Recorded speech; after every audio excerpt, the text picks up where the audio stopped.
No existe modo de salir del infierno.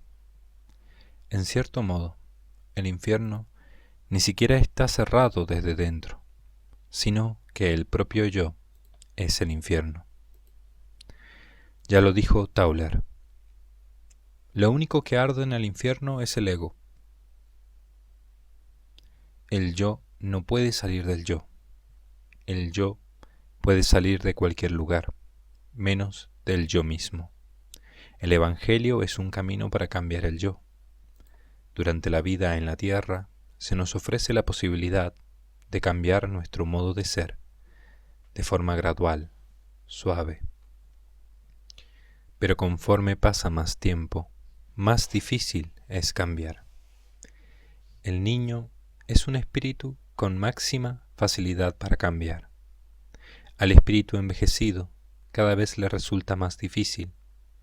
Hablo de espíritu envejecido porque hay personas jóvenes que ya han perdido mucha de su capacidad para cambiar, mientras que hay ancianos muy cristianos que siguen teniendo un alma de niños y siguen progresando. Cierto que la capacidad de cambiar suele tener que ver con la edad biológica, pero no siempre. El alma, cuanto más llena esté de amor, más quiere cambiar y se esfuerza por mejorar. El alma envejecida, en sus graves deformidades, más y más va perdiendo esa capacidad de transformación. Por eso hay una gran sabiduría en el trecho de tiempo que el Creador nos ha concedido. Más tiempo ya rara vez supondría un cambio sustancial. La gracia existe siempre. Dios siempre está dispuesto a otorgar la gracia. Pero, de hecho, las almas van petrificándose. Lo normal es que incluso las almas buenas acaben fijando un grado de amor en su espíritu, y el paso del tiempo ya solo produzca cambios accidentales.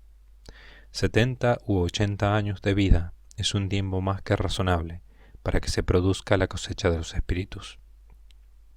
Alguno ya se ha petrificado en sus propios grilletes y cadenas que forman parte integrante de su espíritu. Alguno ya ha convertido su alma en una cárcel oscura. La única forma de salir de esa cárcel sería extinguir el yo. Un nuevo yo, de forma instantánea, podría habitar en el mismo cuerpo si borramos completamente todo lo que hay en la mente humana. Pero entonces habría que volver a partir de cero. El nuevo aprendizaje, las nuevas decisiones, forjarían otra persona. El individuo resultante sería otro individuo. Otro yo viviría en mi cuerpo, pero ya no sería yo. Sería un yo con nuevos recuerdos, con nuevos sentimientos, con una nueva psicología. Es exactamente lo mismo que si a un enfermo con un tumor cancerígeno en el cerebro, ya muy extendido, el médico le dijera que ese órgano es irreformable y que le van a hacer un cambio de cabeza. Le pondremos una cabeza de otra persona totalmente sana. El enfermo diría, pero entonces no seré yo. Evidentemente tienes razón, no sería él. El ejemplo nos ayuda a entender que borrar todo lo almacenado en la mente y empezar de cero sería lo mismo que poner otra cabeza en un cuerpo. Sería el mismo cuerpo, pero ciertamente sería otro yo. El alma es el soporte. Borrar todo lo que hay sobre ese soporte implica dejar el alma como una página en blanco. Lo que surja de allí será otro yo. El yo anterior se habrá extinguido. A lo mejor gozará de muchas felicidades ese otro sujeto, pero no seré yo. El yo precisa de un soporte, el alma, y el yo incluye esa alma y ese cuerpo, dado que ese conjunto conforma una unidad. Pero el elemento realmente esencial del yo, el núcleo mínimo imprescindible, se halla en el alma. No es posible borrarla del todo y que perviva el yo. Un enfermo de Alzheimer que no recuerda nada es como un hombre que ha tenido un accidente traumático que le ha hecho perder la mayor parte del cerebro y, aunque siga con vida, no recuerda nada, ni sabe nada de su pasado, de su familia, trabajo o estudios. Este caso se asimila al que quiere abrir los cajones de su escritorio. Ve que están cerrados y no sabe dónde están las llaves. En el cielo, una vez que recupere las llaves, comprobará que todo está allí. El que ha recibido una fuerte anestesia en el dentista y no recuerda durante una hora ni quién es, ni dónde vive, ni cuál es su familia, sigue teniendo el yo, aunque ese yo se halle oculto tras unas nubes. Lo mismo que cuando dormimos y nos movemos en un sueño, en el que no sabemos quiénes somos. Una vez yo soñé, por ejemplo, que era un obispo anglicano. No importa si por un sueño, por enfermedad, por una anestesia, no recuerdo nada durante una hora, un día o unos años. El yo está allí, oculto, pero está.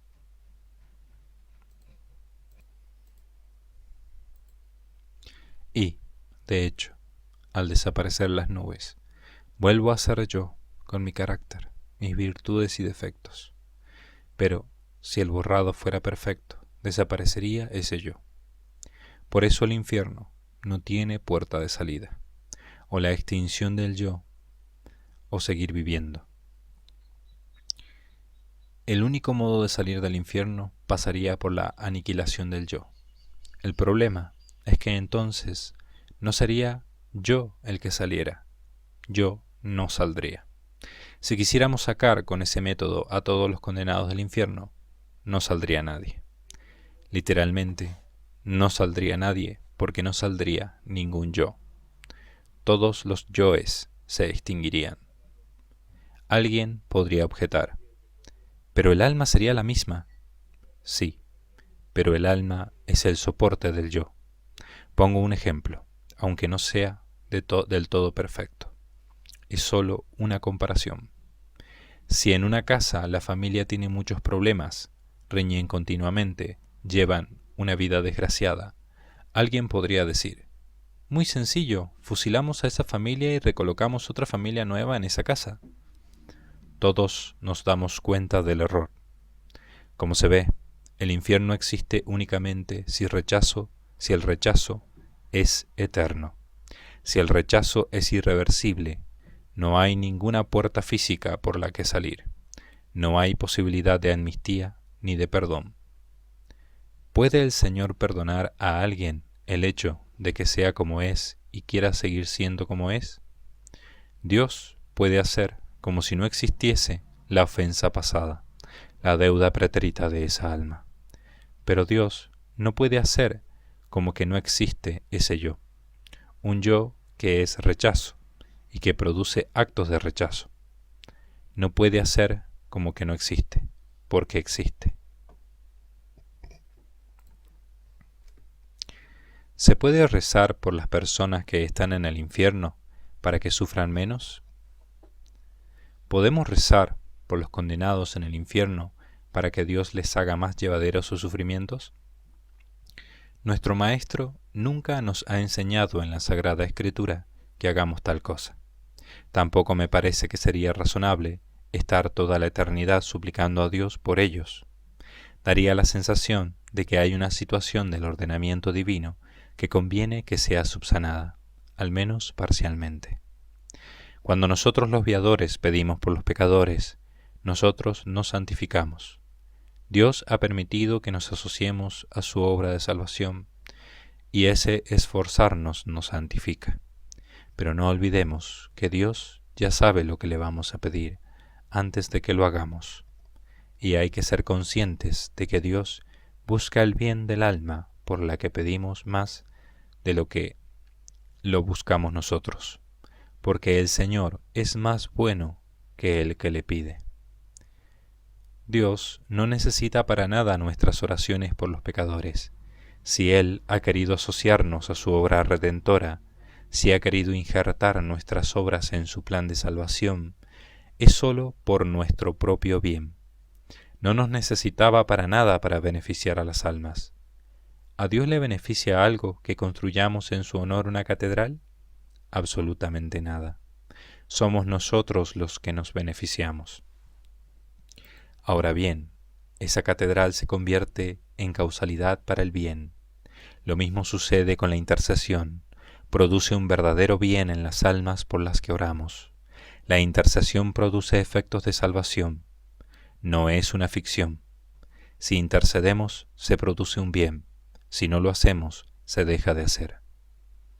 Pero, tras el juicio final, ya no tendrán ningún sentido ni los ayunos, ni las penitencias corporales, ni los esfuerzos espirituales que practicábamos antes para la salvación de las almas, porque se nos injertó en esa obra salvadora solo para nuestro propio beneficio, pues Dios sabía perfectamente lo que Él tenía que hacer. Estrictamente, no necesitaba que le insistiéramos en que Él hiciera bien a alguien. ¿Nos sirve a nosotros pedir por un condenado después del juicio final? No, ya no nos mejora esa acción.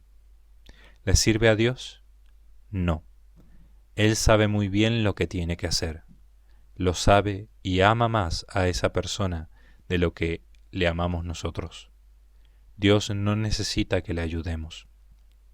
La famosa frase, Dios nos necesita, tantas veces escuchada en boca de algunos predicadores, es completamente falsa. Dios no nos necesita. Dios no nos necesita nunca. Nos ha insertado en su obra salvadora, pero lo ha hecho como don a nosotros, no porque nos necesite. Por lo tanto, parece más adecuado pensar que tras el reordenamiento de todas las cosas que tendrá lugar tras el juicio final, cada elemento quedará en el lugar, modo y manera que debe estar, porque ese reordenamiento de todos los elementos será hecho por Dios directamente. Y como el Señor todo lo hace bien, ya no tendremos que pedir nada a favor de nadie. Nada hay que reformar, mejorar o subsanar en lo realizado directamente por Dios. ¿Tendría sentido orar a Dios para que un alma del cielo tuviera más gloria? Está claro que no. Cada uno ya recibe lo que merece. En el cielo no hay ninguna injusticia. Luego no hay nada que pedir. En el infierno sí que hay continuamente injusticias, debidas a la compañía de los inicuos. Pero el alma sustancialmente sufre lo que tiene que sufrir, aunque accidentalmente haya subidas y bajadas en ese nivel de dolor espiritual. Como se ha explicado, las leyes del infierno actúan para que el nivel sustancial de sufrimiento se mantenga en la franja de lo razonable. Dios actúa directamente para mantener ese equilibrio. De modo que en el cielo y en el infierno cada uno goza o sufre lo que es justo. Por tanto, repito que nada hay que reformar, mejorar o subsanar en lo permitido o realizado directamente por Dios. De ahí que mi opinión es que no hay que rezar por ellos para que Dios les haga más llevaderas las penas del infierno. No hay que rezar por ellos ni ahora ni después del juicio final.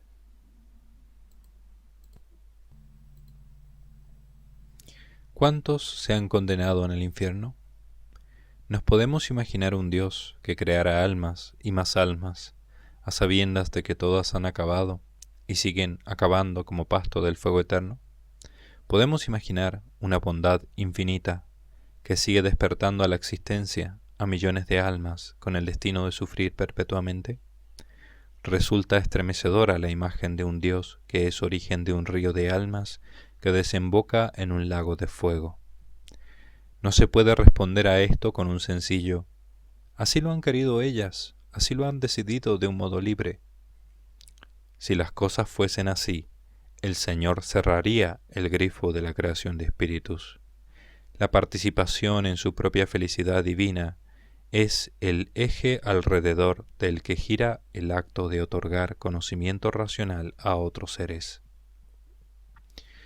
Me parece increíble que haya habido pensadores que hayan concebido a Dios como mero espectador del destino de su creación. como si la justicia ciega al final de la vida de cada ser humano fuera lo que da sentido a todo, como si un creador impasible frente al sufrimiento se limitara a ver qué resulta de las semillas de libre albedrío que ha sembrado. Esta errónea concepción teológica da como resultado un Dios que es mero espectador del infierno.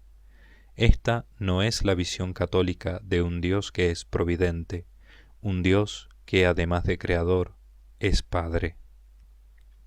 Mientras que si la razón para comenzar el proceso creativo es compartir su propia felicidad, es lógico que eso dé lugar a entender a la divinidad como un Dios que interviene. Todo cambia si cohesionamos el acto creador alrededor de la justicia, en vez de alrededor del amor. Por eso la fe cristiana, desde el principio, no sólo ha creído en la omnipotencia, sino también en la providencia. Un Señor que toma todas las disposiciones anticipadas para lograr el bien de cada criatura, por pequeña que sea, y para frenar el mal que le puede suceder. Un Padre que cuida de todos sus hijos, un Padre amoroso que me protege, como si yo fuera su único hijo sobre la tierra.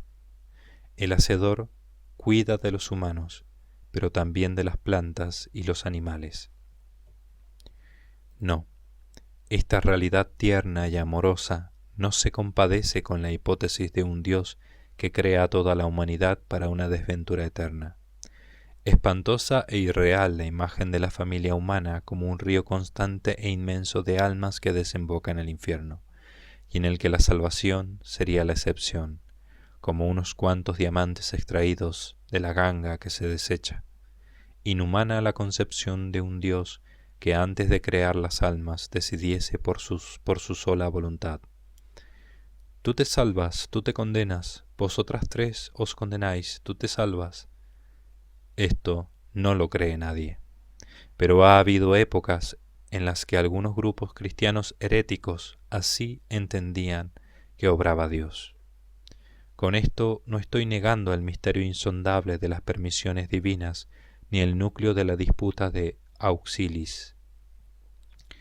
Pero ese misterio de la voluntad divina debe entenderse desde la seguridad de que es la donación de felicidad como eje de todo lo demás. Todas las realidades giran alrededor de la vida intratrinitaria. Todas las realidades históricas, bíblicas o teológicas giran alrededor de la realidad esencial de unas personas divinas que buscan donar felicidad, porque ellas mismas son donación de ese amor. Eso es válido para todo y para todos. No hay realidad de ser que escape a esa realidad esencial. Dios es donación de amor. Si la visión de un Dios espectador neutral, inactivo, es totalmente inadecuada, la visión de un Dios predeterminador de la condenación resulta todavía más incompatible con la esencia divina. ¿Cómo se puede pensar eso de aquel que, al crear, solo quiso compartir su felicidad? Con razón que algunos, a lo largo de la historia, más que rechazar a Dios, han rechazado la errónea concepción de un Dios cruel, coartador de la felicidad en la tierra, predestinador de la condenación, y que vuelve la espalda a los sufrimientos más espantosos del infierno. No pocos han tenido la imagen de un Dios que asa a sus hijos en una barbacoa. Ese personaje es más parecido al diablo que al Padre Celestial. Esos individuos han sufrido una determinada idea de Dios. No podemos descartar que alguno haya podido sacudirse del cuello el yugo de la Iglesia, considerando que era mejor ser ateo y vivir en un mundo sin sentido que vivir sometidos bajo la mirada de una crueldad infinita. Claro que muy pocos han caído en el ateísmo por liberarse de esta teología errada, ya que prácticamente todos, en otras épocas, tenían claro que ese Dios infinito era un gran misterio que sólo sería comprendido en el más allá. La idea de un Dios infinitamente bueno por más que tuviera adherencias teológicas erradas, atemperaba cualquier teoría que por sí misma hubiera podido llevar a la desesperanza.